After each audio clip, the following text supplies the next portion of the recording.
अस्सलामु अलैकुम दोस्तों, मैं हूँ इब्ने आदम और आप देख रहे हैं इस्लामिक ट्यूब। अनकरीब ही हम उनको ज़मीनों और आसमानों में और उनके जिस्मों में ऐसी ऐसी निशानियां दिखाएंगे कि हक जाहिर हो जाएगा। दोस्तों, इस दुनिया में और दुनिया के बाहर अंत में, यहाँ तक कि हमारे शरीर में जो कुछ हो रहा है, हर एक चीज़ अल्लाह का इतना बड़ा मोजेज़ा है कि इंसानी अक्ल उसका तसव्वुर भी नहीं कर सकती। आज मैं आपको ऐसे साइंटिफिक फैक्ट्स बताने वाला हूं जिन्हें सुनकर वो लोग जो खुदा को नहीं मानते उनको भी एक अल्लाह में यकीन हो जाएगा। बस ध्यान रहे, वीडियो शेयर किए बिना नहीं जाना है। वायरस और बैक्टीरिया का नाम सुनते ही हम घबरा जाते हैं कि कहीं यह हमारे शरीर में आ गए तो हम बीमार पड़ जाएंगे। मगर हैरान करने वाली बात है कि हमारी स्किन पर अरबों खरबों की तादाद में वायरस और बैक्टीरिया हर वक्त चिपके रहते हैं। यहाँ तक कि हमारे पेट में भी बैक्टीरिया होते हैं, फिर भी हम बीमार नहीं पड़ते। आखिर किसने इन माइक्रोस्कोप को कह रखा है कि तुम्हें इंसानी शरीर को नुकसान नहीं पहुंचाना है? हमारा शरीर अपने इम्यून सिस्टम की मदद से बीमारी वाले वायरस और बैक्टीरिया को खत्म कर देता है। अगर यह इम्यून सिस्टम ना होता तो आज एक भी इंसान, यहाँ तक कि जानवर भी जिंदा नहीं होते। आखिर कौन है जिसने हमारे शरीर में ऐसा सिस्टम बनाया? दोस्तों, हमारे पेट में खाना पचाने के लिए अचिल नाम का एसिड पाया जाता है। यह एसिड इतना खतरनाक होता है कि हड्डी, दांत, यहां तक कि रेजर ब्लेड तक को गला सकता है। सोचिए, हमारे पेट में होने के बावजूद यह एसिड हमें नुकसान क्यों नहीं पहुंचा पाता? कौन है जिसने हमारे पेट में इतनी खतरनाक चीज को रखकर भी हमारी हिफाजत कर रहा है? आप इस बात पर गौर क्यों नहीं करते कि हम रोज कई तरह की चीजें खाते हैं? आखिर हमारा शरीर यह कैसे पता लगा लेता है कि कौन सी चीज शरीर के लिए फायदेमंद है और कौन सी नुकसानदेह है? जब हम कुछ खाते हैं तो हमारा शरीर भोजन की हर एक चीज को अलग अलग कर देता है। प्रोटीन अलग, कार्बन्स अलग, फैट फाइबर अलग और अपशिष्ट पदार्थ अलग। जो चीज शरीर के लिए फायदेमंद है, शरीर उसे रख लेता है, और जो नुकसानदेह हो उसे मल के रूप में बाहर निकाल देता है। सोचो, इतना कॉम्प्लिकेटेड, इतना जबरदस्त सिस्टम क्या अपने आप बन गया? क्या इसका कंट्रोल करने वाला कोई नहीं? दोस्तों, इस बात पर गौर करिए कि हमारा खाना गले के जरिए शरीर में जाता है, पानी भी गले के जरिए जाता है, सांस भी गले से ही होकर जाती है। रास्ता एक होने के बावजूद कौन यह डिसाइड करता है कि खाना पेट में जाकर पचेगा, फेफड़ों में जाएगा? सोचिए, अगर हमारे शरीर में हड्डियां ही ना होती तो हमारा शरीर जेली की तरह जमीन पर बिखरा पड़ा होता। अल्लाह ने हमारे शरीर में हड्डियों को इस तरह फिट कर रखा है कि जिसकी वजह से हम खड़े हो सकते हैं, बैठ सकते हैं, दौड़ सकते हैं। आपको पता है, हमारा दिल 1 मिनट में 72 बार और 1 दिन में 1 लाख बार धड़कता है, बिना रुके, बिना थके। एक एवरेज इंसानी शरीर में 5 से 7 लीटर खून होता है। हमारा दिल सिर्फ 1 मिनट में पूरे शरीर का खून फिल्टर कर देता है, जबकि चौंका देने वाली बात तो यह है कि हमारा दिल 1 दिन में 7000 लीटर खून फिल्टर करता है। आखिर कौन मैनेज कर रहा है इस सिस्टम को? दोस्तों, कोशिका का नाम तो आपने जरूर सुना होगा। हमारे शरीर में तकरीबन 3 ट्रिलियन कोशिकाएं होती हैं। सिर्फ 1 स्क्वायर इंच में ही 2 करोड़ से ज्यादा कोशिकाएं होती हैं। अंदाजा लगा लीजिए कि एक कोशिका कितनी छोटी होगी। हर कोशिका अलग अलग काम करती है। यहां तक कि हर एक कोशिका में माइटोकॉन्ड्रिया, न्यूक्लियस, राइबोसोम वगैरह कई और चीजें भी होती हैं, जो भी अलग अलग काम कर रही होती हैं।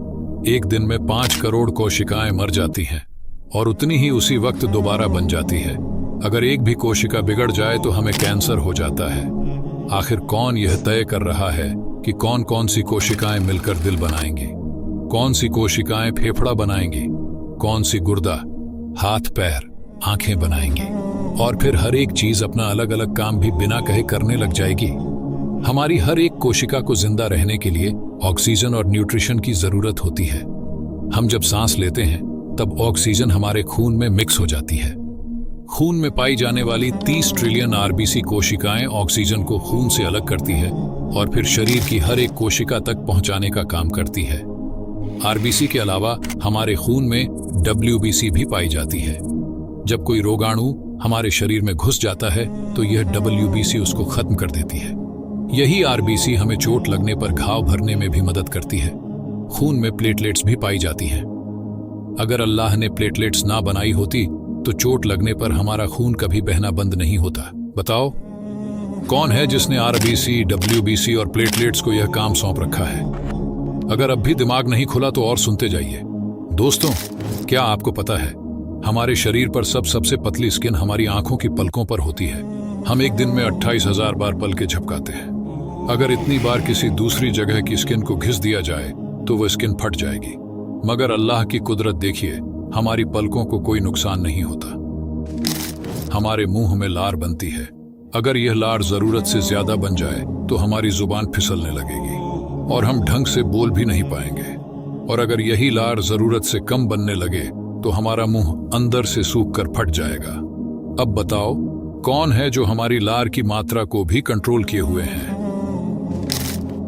हमारे पूरे शरीर में इतनी सारी नसें पाई जाती है कि अगर सारी नसों को जोड़कर लंबा कर दिया जाए तो ये हमारी पृथ्वी के 4 चक्कर लगा सकती हैं। अल्लाह ने हमारी नसों का ऐसा जाल बनाया है कि ये ना तो एक दूसरे में उलझती हैं और ना इनमें से खून रिश्ता है। पूरी दुनिया के साइंटिस्ट मिलकर ऐसा सिस्टम नहीं बना सकते। अल्लाह की कुदरत देखिए, एक बीज जिसे जब जमीन में बोया जाता है तो उससे अरबों गुना बड़ा दरख्त निकल आता है। आखिर कौन यह तय करता है कि उस दरख्त के तने की लंबाई कितनी होगी, पत्तों का रंग कौन सा होगा, कौन से फल उस दरख्त पर लगेंगे, फूलों का रंग और डिजाइन कैसा होगा? कौन है जो अरबों खरबों फलों में तरतीब से बीजों को सेट कर देता है? यकीनन अल्लाह के अलावा और कोई नहीं। साइंस कहती है कि एक आदमी औरत के शरीर में तकरीबन 1 अरब स्पर्म्स दाखिल करता है, जिनमें से सिर्फ 1 या 2 ही औरत के अंडे तक पहुंच पाते हैं और फिर बच्चा बनता है। एक बार औरत का एग फर्टिलाइज हो जाए तो उसके बाद कितने भी स्पर्म्स दाखिल कर दिए जाएं वह किसी काम के नहीं होंगे। आखिर कौन ये डिसाइड करता है कि अरबों स्पर्म्स में से सिर्फ 1 या 2 ही औरत के अंडे को फर्टिलाइज करेंगे? आखिर कौन है जो ये डिसाइड करता है कि माँ की छाती में दूध तभी बनेगा जब उसे बच्चा पैदा होगा? आखिर कौन है जो एक इंसान को बिना सांस के 9 महीनों तक माँ के पेट में जिंदा रखता है? यकीनन यह सब हम सबका रब अल्लाह ही करता है। तो